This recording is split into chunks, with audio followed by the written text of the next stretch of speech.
Delhi liquor scam దేశ రాజకీయాల్లో పెనుదుమారం రేపుతోంది. సార్వత్రిక ఎన్నికలకు ముందు ఓ రాష్ట్ర ముఖ్యమంత్రి అరెస్టు కావడం పెద్ద సంచలనమే అయింది. లిక్కర్ స్కామ్ వ్యవహారంలో సూత్రధారిగా భావిస్తున్న ఢిల్లీ సీఎం కేజ్రీవాల్ ను ఈడీ అరెస్ట్ చేసి జైలుకు పంపింది. ఇదే కేసులో బీఆర్ఎస్ ఎమ్మెల్సీ కవిత కూడా జైలుకు వెళ్లింది. దాంతో ఒకేసారి ఒకే కేసులో రెండు వేర్వేరు రాష్ట్రాలకు చెందిన ఇద్దరు కీలక నేతలు అరెస్ట్ అయినట్లయింది. ఈ వ్యవహారం ఎక్కడికి దారి తీస్తుందోనన్న ఉత్కంఠ ఇరు పార్టీల నేతల్లో వ్యక్తమవుతోంది. అసలు ఢిల్లీ లిక్కర్ స్కామ్ లో ఏం జరిగింది?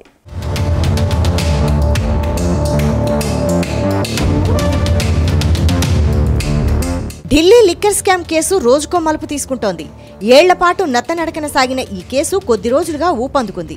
నెలల తరబడి సాగిన ఉత్కంఠకు తెరదించుతూ ఎన్ఫోర్స్మెంట్ డైరెక్టరేట్ మార్చి 21న ఢిల్లీ ముఖ్యమంత్రి ఆమ్ ఆద్మీ పార్టీ జాతీయ కన్వీనర్ అరవింద్ కేజ్రీవాల్ ను మద్యం పాలసీ కుంభకోణానికి సంబంధించిన మనీ లాండరింగ్ కేసులో అరెస్టు చేసింది. మరికొన్ని రోజుల్లో ఎన్నికలు వస్తున్న నేపథ్యంలో ఢిల్లీ సీఎం అరెస్టు పెను సంచలనమే అయింది.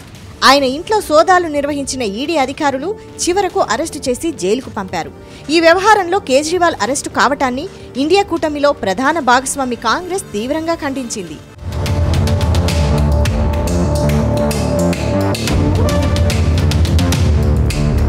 కేజ్రీవాల్ అరెస్టుకు కొన్ని రోజుల ముందు అంటే మార్చి 15న భారత రాష్ట్ర సమితి నాయకురాలు తెలంగాణ ఎమ్మెల్సీ కె కవితను ఈడీ అరెస్టు చేసింది. అయితే ఇది కేంద్రంలోని మోదీ ప్రభుత్వం విపక్షాలపై రాజకీయ కక్ష సాధింపు చర్యగా ప్రతిపక్ష పార్టీలు మండిపడుతున్నాయి. కేంద్ర దర్యాప్తు సంస్థలను దుర్వినియోగం చేస్తోందని ఆరోపిస్తున్నాయి.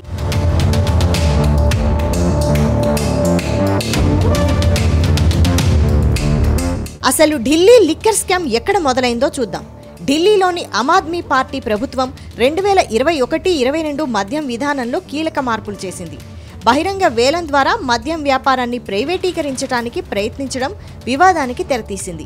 సిబిఐ, ఈడీ దాఖలు అభియోగాల మేరకు ఈ కుంభకోణం వల్ల ఢిల్లీ ప్రభుత్వానికి 2873 కోట్ల నష్టం వాటిల్లింది.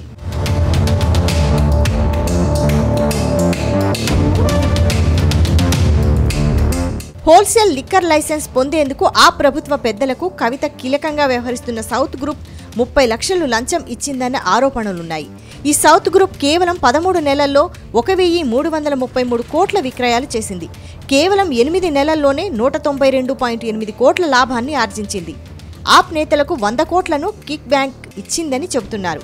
ఢిల్లీ ప్రభుత్వం మద్యం పాలసీని జూన్ 2021లో హైదరాబాద్లో రూపకల్పన చేసినట్లు చెబుతున్నారు.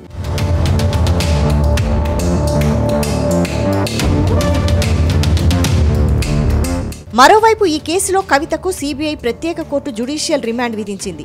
పిల్లలకు పరీక్షల నేపథ్యంలో తనకు మధ్యంతర బెయిల్ ఇవ్వాలన్న ఆమె విజ్ఞప్తిని కోర్టు తోసిపుచ్చింది. కవితకు ఏప్రిల్ 9 వరకు జ్యుడిషియల్ రిమాండ్ విధించింది.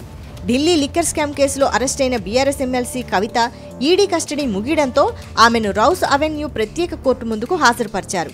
ఏప్రిల్ 16వ తేదీ వరకు పరీక్షలున్న నేపథ్యంలో కవిత తరపు న్యాయవాది మధ్యంతర బెయిల్ కోరారు. ఈ కేసులో ఇప్పటికే అటాచ్ చేసిన ఆస్తులను ఖరారు చేస్తూ అడ్జుడికేటింగ్ అథారిటీ ఉత్తర్వులు ఇచ్చిందని ఈడీ న్యాయవాది కోర్టుకు తెలిపారు. ఇరుపక్షాల వాదనలు విన్న కోర్టు కవితకు ఏప్రిల్ 9 వరకు జ్యుడిషియల్ రిమాండ్ విధించింది.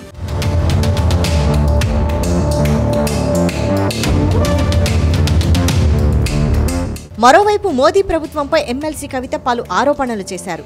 తనపై తప్పుడు కేసు బనాయించారని అన్నారు.